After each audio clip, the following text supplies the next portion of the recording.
स्वागत है दोस्तों आपके अपने इस यूट्यूब चैनल में। तो दोस्तों हम लोग जानेंगे एलसीएम। एलसीएम जिसको हिंदी में लघुत्तम समापवर्तक कहते हैं या इंग्लिश में लिस्ट कॉमन मल्टीपल कहते हैं।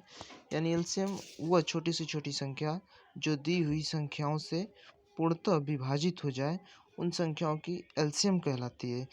जैसे 32 और 48 का एलसीएम निकालेंगे, जो इनका एलसीएम आएगा वो 32 और 48 से विभाजित हो जाएगा। तो 32 और 48 का एलसीएम निकालने के लिए 32 और 48 का अभाज्य गुणनखंड करेंगे। तो हम लोग पहला सवाल लगा रहे हैं, इसलिए आंसर 1 लिख लेते हैं। तो इसमें 32 और 48 का एलसीएम निकालना है, तो 32 और 48 का अभाज्य गुणनखंड कर लेते हैं।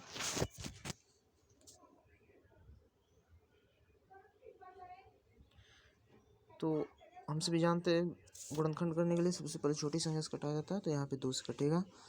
तो 2 से 32 16 बार में, 48 24 बार में।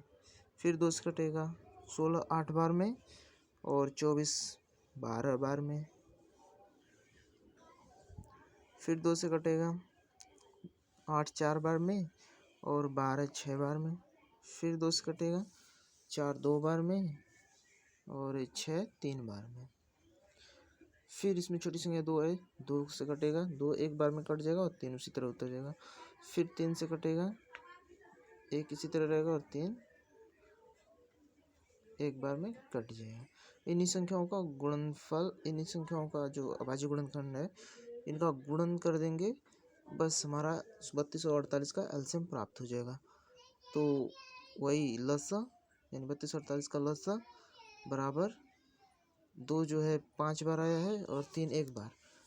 तो हम गुणनफल के रूप में लिख लेते हैं और लिखने के बाद इनका गुणा कर लेते हैं। 3 एक बार आया, तो 2 का करेंगे 2 में 4 हो जाएगा, 4 का 2 में 8, 8 का 2 में 16, 16 का 2 में 32 और 32 का 3 में यहाँ पे हो जाएगा यहीं 96, 96 होगा ना, 6 32 का 3 में 96 होगा।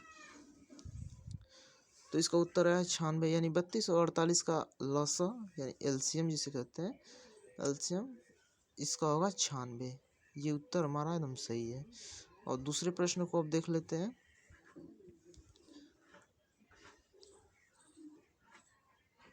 तो दूसरे का आंसर, इसमें सबसे पहले 16 32 और 64 का अभाज्य गुणनखंड करेंगे।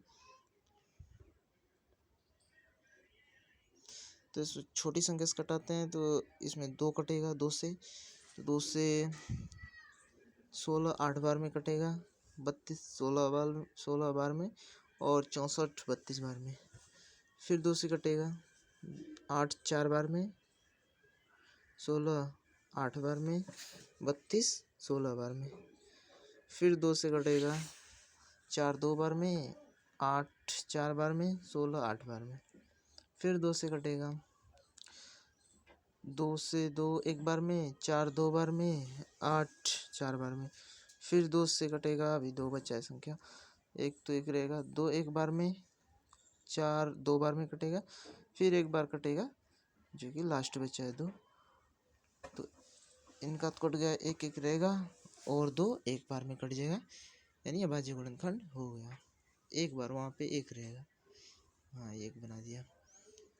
अब इनका अभाज्य गुणनखंड का गुणन कर लेते हैं, यानी 16 32 और 64 का लसा एलसीएम, इनके अभाज्य गुणनखंडों का गुणा कर लेते हैं, तो हमारा एलसीएम प्राप्त हो जाएगा।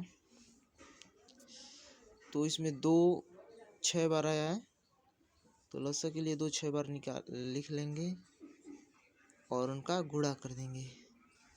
6 बार हमने लिख लिया, इनका गुणा कर लेते हैं। 2 का 4, फिर 4 का 2 में 8, 8 का 2 में 16, 16 का 2 में 32, 32 का 2 में 64।